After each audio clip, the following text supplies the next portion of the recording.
I know that sounds dramatic. Honestly, I wish it was just drama. But when a teacher starts watching your kid like a hawk, writing down every tiny thing he does, and sending concerns to the school counselor, trust me, it stops being just drama and becomes something that eats you alive. And the worst part? For weeks, I didn't know why she was doing it. I just knew something felt wrong. And as a mom, when you feel someone is targeting your child, your instincts flip from calm to survival mode real fast. Let me tell you how everything unfolded, because looking back, every little detail suddenly makes sense, but at the time, it felt like I was losing my mind. It started on a Monday morning, the kind of morning when nothing is technically wrong, but everything feels slightly off. My son, Ethan, was in 2nd grade, a sweet, quiet kid. Not an angel who is, but the type of child who gets excited about dinosaurs and still believes macaroni art is a legitimate career path. That morning, he told me his teacher, Mrs. Fowler, had moved his seat. Why? I asked. He shrugged. She said I talk too much. I laughed. Ethan? Talk too much? That boy could go an entire afternoon communicating only through nods, hand gestures, and the occasional, but whatever, teachers have their reasons. I didn't overthink it, but then things shifted. Fast. 2 days later, I got an email. Then another, all from Mrs. Fowler. Subject lines like, concern about Ethan's behavior, incident during group activity, possible emotional regulation issues. My stomach dropped every time a new one popped up. 3 emails in 1 week. That had never happened before, not with Ethan, not with my older daughter, not with any teacher, ever. The incidents she described? Tiny things. Microscopic things. He seemed distracted during reading. He rolled his eyes at another student. He didn't respond immediately when I called his name. It felt like she was documenting him the way a detective writes observations about a criminal suspect. I'm not exaggerating, it genuinely felt like surveillance. So I wrote back politely, trying to understand. Thanks for letting me know. Is there something bigger going on? Is he having trouble academically? She replied so fast it felt like she had been waiting for me to ask. Not academically. I'm noticing patterns of concerning behavior.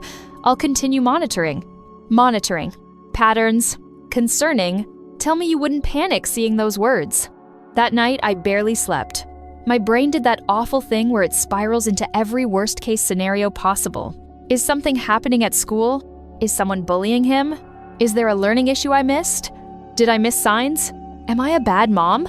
By Friday, she had emailed me twice more. That made 7 emails in 5 days. 7. My breaking point came when I picked Ethan up and Mrs. Fowler pulled me aside with the most serious face I've ever seen. Can we talk? Sure, fine. I thought it'd be a simple check-in.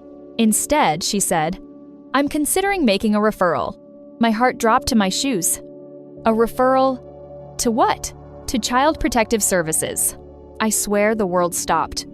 People were walking around us, kids yelling, buses honking, and somehow everything was silent and deafening at the same time. CPS? I repeated. For what? For the patterns I'm observing. I've been documenting them. Documenting. That word again. I felt like someone had punched me. Hard. My family is not perfect, whose is? But we are loving, stable, safe. My kids are fed, hugged, supported, listened to. I'm the mom who shows up to every conference with notes and decorated cookies. I could feel my throat closing. Can you please explain what exactly you think is happening at home? She just said, I'm still collecting evidence. Evidence? Evidence of what? I left the school shaking, barely able to hold my keys. That night, my husband asked me why I looked like I'd seen a ghost. When I told him, he looked ready to march into the school and flip a desk. But I stopped him. I needed to understand first. I needed to stay calm. If we went in angry, it would only make us look worse. Sunday night, Ethan told me something that made my blood run cold. Mrs. Fowler watched me during recess today. Watched you how? Like, she stood there behind the fence, writing stuff. It was like I could feel something crawling under my skin. This wasn't strict teaching. This wasn't extra attention. This was obsession. I was done being polite. On Monday morning, I scheduled a meeting with the principal. When I sat down in his office, I laid everything out, the emails, the conversations, the monitoring. My voice was shaking, but I kept it together. I said I was worried about my child, but I was also worried about the teacher's behavior. The principal listened. He nodded, and then he sighed in that way that tells you he knows something you don't. "I'll speak with her," he said. "But there's something you should know." He paused, and that pause felt like someone slowly lowering a curtain. 7 years ago, she lost her son. I didn't breathe for several seconds. He continued. He was 8, the same age as Ethan. It was unexpected, and it changed her.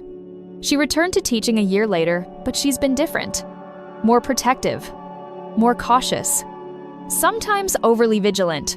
We've had a few parents mention concerns, but nothing this serious. I just sat there.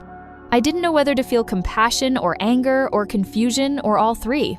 He added, "She isn't trying to hurt you. Or Ethan. She's afraid of missing something again. Missing something again." Those words hit me somewhere deep. Have you ever had a moment where your anger dissolves, not because the situation is okay, but because suddenly you're looking at it through someone else's cracked, broken lens?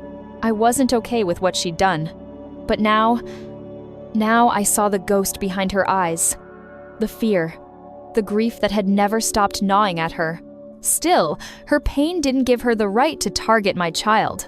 The principal scheduled a joint meeting, me, him, the counselor, and Mrs. Fowler. When she walked into the room, she looked tired. Not physically tired, emotionally wrung out, like someone who's lived inside a storm for years. The principal began gently, "We're here to talk about Ethan." She straightened, almost defensively. "I've been documenting concerns." I looked at her and said, as calmly as I could, "Can you tell me exactly what you think is wrong with my son?" She shuffled the papers in her hands. He seemed withdrawn one day. Another day, he didn't finish his worksheet.